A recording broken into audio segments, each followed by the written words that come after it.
Olá, amigos! Quando nós olhamos com um pouco de inveja para os passageiros que estão embarcando em navios de cruzeiro, logo pensamos em férias maravilhosas na vasta imensidão do oceano. E isso não é surpreendente, já que os navios de cruzeiro modernos oferecem praticamente tudo para algumas férias de luxo caras: restaurantes, bares, piscinas, salas esportivas, quadras de tênis e interiores requintados das cabines. Os quartos simplesmente refletem o luxo. Entretanto, ao descansar em tais condições, as pessoas acabam se esquecendo que elas estão em mar aberto e suas vidas correm um perigo muito maior do que se estivessem em terra, num hotel 5 estrelas. O oceano é um local imprevisível e selvagem para uma pessoa, e ele é capaz de destruir qualquer coisa em seu caminho. E ele também é capaz de destruir as ideias românticas de férias de luxo num cruzeiro a centenas de milhares de quilômetros da Terra. E isso foi exatamente o que aconteceu com um navio de cruzeiro norueguês, o Escape, que foi pego por uma forte tempestade nas águas abertas do Oceano Atlântico. Apesar de que alguns cruzeiros modernos contêm sistemas de proteção contra tempestades severas e tenham sistemas de segurança reforçados, mesmo assim, muitos não conseguem resistir à força da natureza. Esse incidente aconteceu com o navio Escape em 3 de março de 2019, poucas horas depois de desatracar do porto de Nova York. Os meteorologistas não conseguiram fazer uma previsão clara do clima durante o trajeto do navio de cruzeiro, pois o clima dos oceanos está se tornando cada vez mais imprevisível para os meteorologistas. Porém, tudo havia começado tão bem. Milhares de passageiros foram ao restaurante, passearam pelo convés e tiraram várias fotos de lembrança. Repentinamente, sob a pressão da força da natureza, o navio de aço de várias toneladas começou a balançar e ranger violentamente. Por causa das ondas violentas, seu interior começou a ser destruído aos poucos. O que mais chocou os passageiros foi o barulho constante de vidros quebrando, móveis sendo caoticamente arremessados ao ar no convés e também gritos de feridos durante a tempestade, tornando a cena do incidente ainda mais terrível. Praticamente todos os passageiros começaram a entrar em pânico e muitos começaram a gravar vídeos do acontecimento no cruzeiro e depois compartilharam nas redes sociais. Em apenas 40 segundos gravados por um dos passageiros no momento do completo caos, para muitos ficou claro o quão é realmente terrível estar em um navio durante um desastre iminente do mesmo nível que o famoso Titanic. Segundo a equipe de resgate americana, durante a tempestade o navio foi afetado apenas internamente, e dentre os passageiros e tripulantes não havia sido encontrado mortos, o que foi uma grande sorte, tendo em vista a presença de rajadas de vento de até 150 km por hora. Ao desembarcar no porto, apenas algumas pessoas que estavam no cruzeiro precisaram ser hospitalizadas devido a ferimentos leves. A próxima prova de quão indefesas são as tecnologias mais fortes dos seres humanos diante da fúria da natureza foi o navio de cruzeiro Norwegian Breakaway, que foi pego pela tempestade Grayson, também conhecida como bomba ciclone. Um dos navios de cruzeiro da companhia americana Norwegian Cruise Lines, que completava sua rota do Atlântico Ocidental durante 3 dias, se transformou em pesadelo para os passageiros, entre os quais havia muitos milionários. O navio fez uma viagem de 1 semana de Nova York às Bahamas, mas no meio dessa viagem foi atingido por um forte furacão.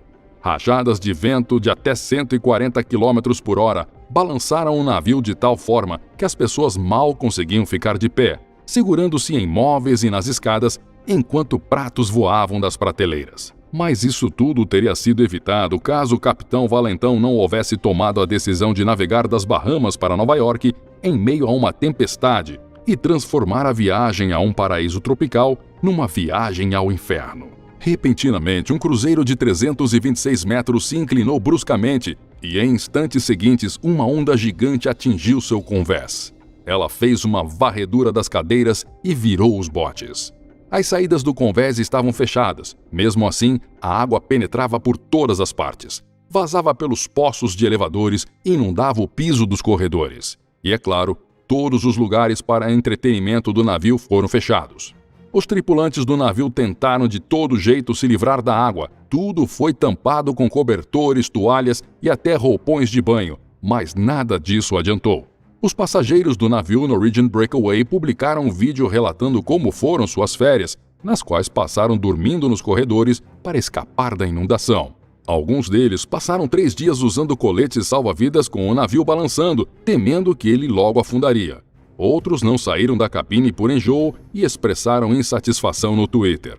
Nunca mais viajarei no Norwegian Breakaway. Esse é o navio mais assustador de todos. Tudo o que nos disseram foi que os navios rebocadores não conseguiam chegar até a ilha particular da companhia de cruzeiro. E nós simplesmente voltamos ao começo. Nenhuma informação, não dizem nada, mais de 3 dias de ondas violentas. Toda a família está doente. Estamos presos dentro de um navio à deriva. Repugnante. No final de tudo, o navio resistiu à colisão com a força da natureza, mas claramente os passageiros não ficaram felizes com essa aventura. Em fevereiro de 2005, o navio de cruzeiro Grand Voyager, com 474 passageiros a bordo, embarcou da Tunísia até Barcelona. Apesar da previsão meteorológica haver alertado sobre um eventual ciclone, denominado de maneira carinhosa como Valentina, com riscos de ventos fortes e ondas gigantes durante o percurso, o capitão tomou a decisão de não alterar o trajeto. Como resultado disso, o Voyager foi pego nesta zona perto da ilha de Baleares, onde soprava fortemente o vento noroeste. Dentro de algumas horas, ele ficou mais forte e alcançou a escala 11 de Beaufort, usado pelos marinheiros para determinar o estado do mar. 11 pontos numa escala de 12 significa uma tempestade violenta. A velocidade do vento atinge 110 a 120 km por hora.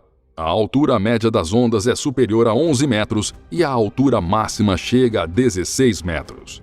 Nesse clima, até mesmo gigantes navios porta-aviões não se arriscam a deixar os portos. Não havia quem quisesse nadar na piscina. O movimento da água criava uma visão terrível. Os passageiros foram estritamente proibidos de deixar suas cabines apenas em casos de necessidade. E isso foi uma decisão correta. Mas observar pela janela da cabine como o navio mergulha para debaixo da água e depois emerge novamente, cria uma sensação de que o próximo mergulho será o último. Na manhã de 14 de fevereiro, a tripulação estimou a altura das ondas entre 9 e 14 metros. As janelas da superestrutura do convés foram quebradas. 3 dos 4 motores do navio falharam. Os sistemas de controle e de suporte de vida pararam de funcionar. Depois disso, o capitão enviou um sinal de SOS e várias embarcações de resgate foram enviadas até o Grand Voyager. Entretanto, a tempestade continuava no local do desastre, o que dificultava significativamente a operação de resgate. De acordo com representantes da Guarda Costeira Francesa, a comunicação com o Voyager foi realizada por meio de código Morse, que indicava a terrível situação do navio. O mais perigoso de tudo foi a falha do motor. Um navio que não consegue se mover na água não pode ser controlado. Por essa razão, ele poderia ser arremessado lateralmente ao mar como consequência gravíssima.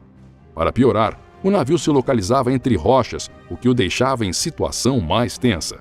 Felizmente, na noite de 14 de fevereiro, os tripulantes conseguiram ligar outro motor, o que lhes permitiu aumentar sua velocidade em até 18 km por hora. Depois de um dia, o navio, acompanhado por 2 navios de resgate, chegou ao porto de Cagliari, na ilha italiana de Sardenha. Como resultado da tragédia, 20 passageiros tiveram pequenas lesões e o interior da embarcação ficou seriamente danificado. Testemunhas descreveram a situação dentro do navio como completo caos e destruição. No final de março de 2019, os passageiros do navio de cruzeiro Viking Sky, de 230 metros, enfrentaram grandes problemas na costa oeste da Noruega. A bordo haviam aproximadamente 1.300 passageiros e tripulantes. O navio enviou um sinal de socorro assim que começou a se mover em direção à terra. Se vocês acham que foi fácil aos passageiros o fato de que eles estavam chegando em terra, então vocês se enganaram. Foi por um milagre que o capitão do navio e sua equipe conseguiram dar partida em um dos motores e ancorar a cerca de 2 km da costa. A velocidade do vento na área onde se localizava o navio chegava a 100 km por hora, e as ondas alcançavam uma altura de 4 a 5 metros. A tempestade não era das mais fortes. Entretanto, o principal problema era o fato do navio não conseguir se mover por conta própria e corria o risco de ficar encalhado e cair lateralmente, repetindo o mesmo destino do infortunado Costa Concórdia. Além disso, em tais situações, é proibido evacuar os passageiros em botes salva-vidas, devido ao fato de que eles podem virar. As equipes de resgate decidiram realizar a evacuação por via aérea com a ajuda de helicópteros. Alguns passageiros disseram mais tarde que eles tiveram a pior experiência de voo em suas vidas. Os serviços de resgate transportaram 479 pessoas por dia, carregando uma por vez por helicóptero, até o clima melhorar para poderem começar a rebocar o navio. E tudo isso foi culpa do baixo nível de óleo nos tanques, fato pelo qual ocorreu o desligamento de emergência dos motores no pior momento possível. Mas isso não foi algo fácil para os passageiros do navio turístico que, mesmo sobrevivendo a essa situação de pânico, precisaram de ajuda psicológica logo após chegarem em terra. Esse incidente ocorreu em Bordeaux, na Noruega, que é considerada uma das cidades que mais ventam na Escandinávia. O capitão do gigante navio de cruzeiro MS Nord-Nord decidiu parar o navio de emergência na baía no auge da tempestade. O incrível trabalho feito pelo experiente capitão foi filmado por testemunhas oculares do pier. Ele conseguiu atracar perfeitamente, apesar das ondas e do vento. A autoconfiança do capitão é fácil de ser explicada. O Nord-Nord chegou a ir até a Antártica, mas a margem de segurança do navio não permite tais coisas. Depois de esperar um mau tempo, o navio voltou ao seu trajeto. Mas a verdade é que alguns passageiros preferiram desembarcar antes disso, pois decidiram que já tiveram sensações extremas o suficiente. Por hoje é só, amigos. Deixem seus likes se o vídeo foi interessante para vocês e escrevam os seus comentários abaixo. Até o próximo vídeo!